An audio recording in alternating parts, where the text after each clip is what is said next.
and then in the roundtables we'll discuss some of these issues.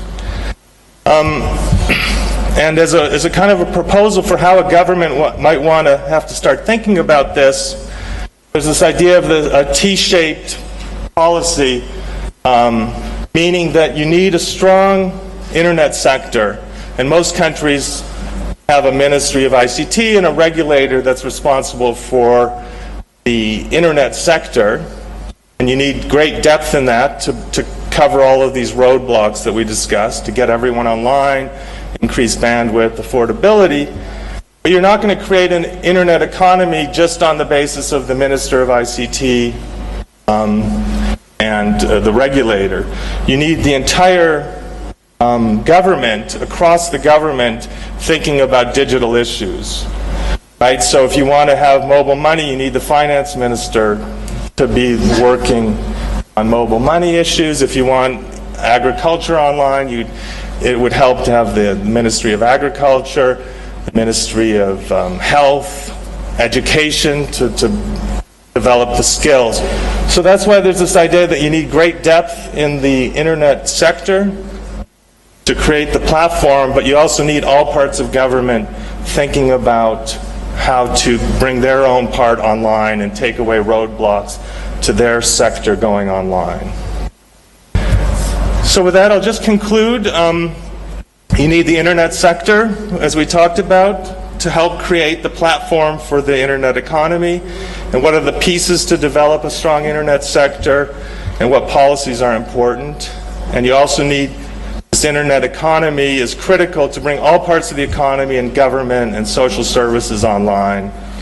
What are the key pieces to doing this, and what policies are important to create the internet economy, to create the kind of growth we looked at the beginning, where the entire economy is growing based on being online, trading, and having access to the internet. So on that note, I will conclude. Thank you very much. I'm looking forward to some comments now and throughout the day, input from the roundtables and the other speakers. Thank you very much. Michael, could you leave the last slide on with a question, so maybe we can use that as a basis for our discussions? Thank you. Thank you very much, Michael.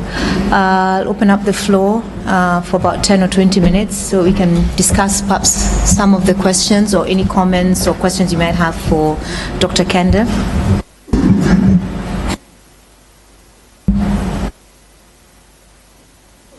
Yes, please. State your name. Yeah. Hello, my name is Tato Mfigwe from South Africa, Gauteng chapter.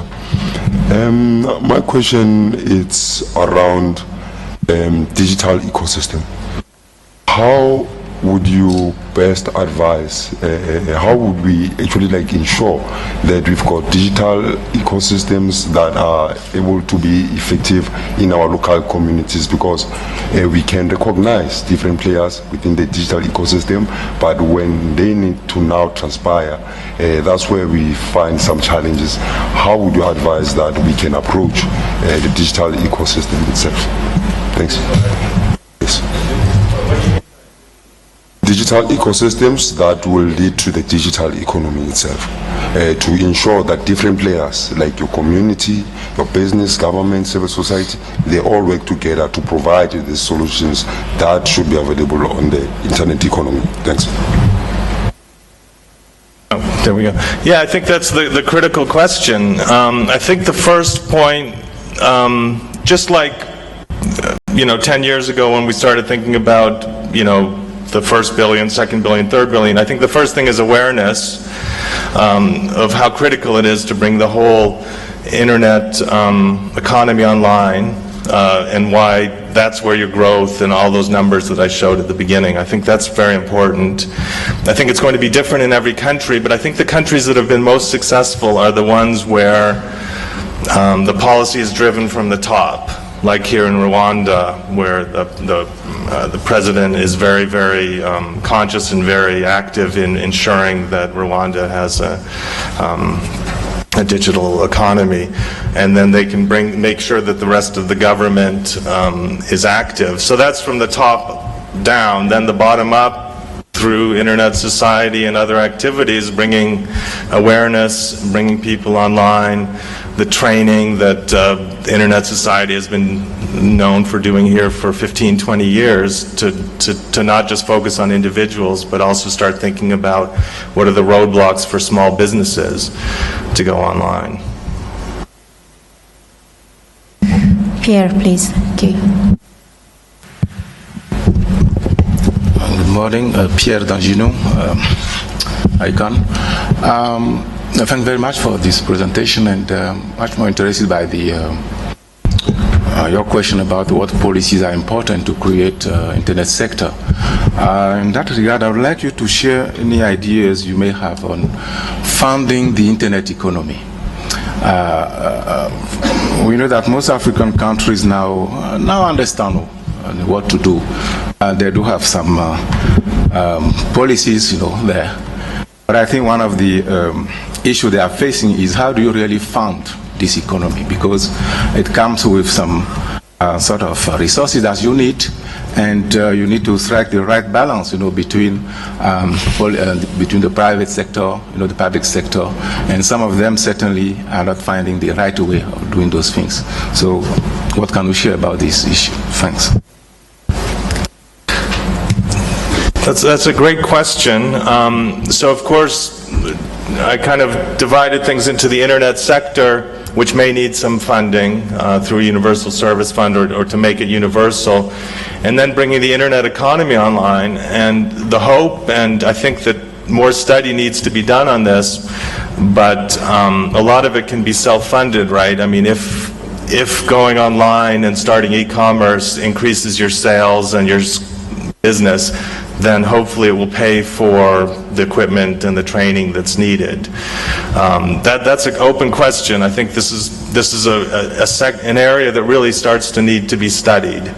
But I think that a lot of the numbers that eBay puts together of what the success that their small businesses have once they go online and start selling through eBay show that a lot of it can be self-funded. Of course, the government can create the platform, the money system, the digital skills training that can help bring people online, but hopefully a lot of it would come out of the increased revenues and the cost savings. That's the hope, and I would think that a lot of the studies would show that, but it's really an open question that needs to be studied, and hopefully we can say it's not that expensive because it can self-fund for many businesses.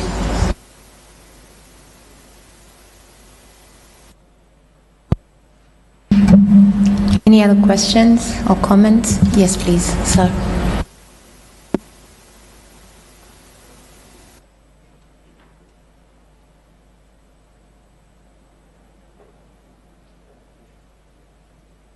Okay, my name is Simba from Zimbabwe.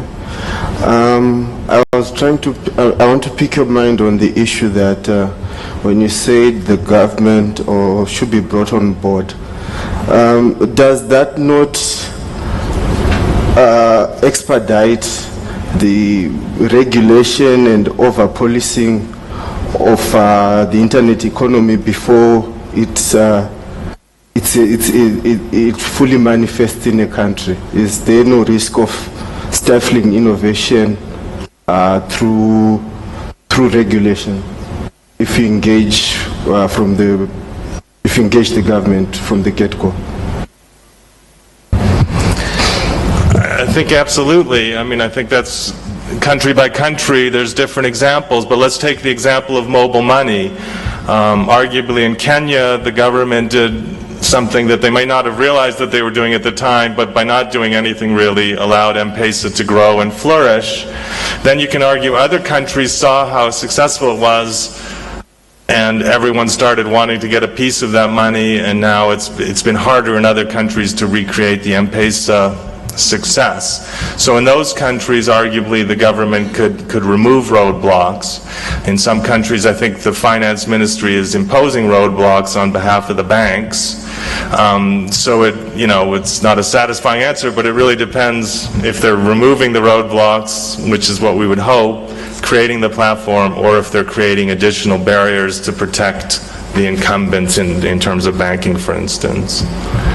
But I think in some areas it's indisputable that digital skills are going to come from schools and should start early, as we saw yesterday, and the government clearly has a role in that.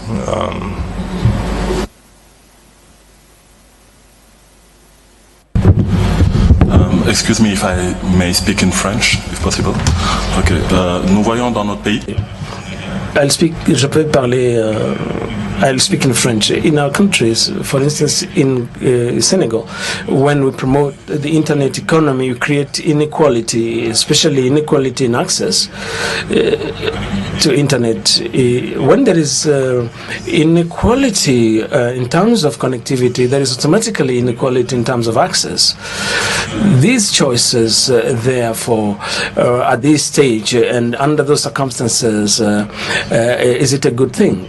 Now, regarding policies, the number of engineers who are technically trained locally is not sufficient, you said it, but they are not insufficient in terms of number, but also in terms of specialization. There isn't a legal environment that would enable the production of enough engineers, and there is no legal environment to protect consumers.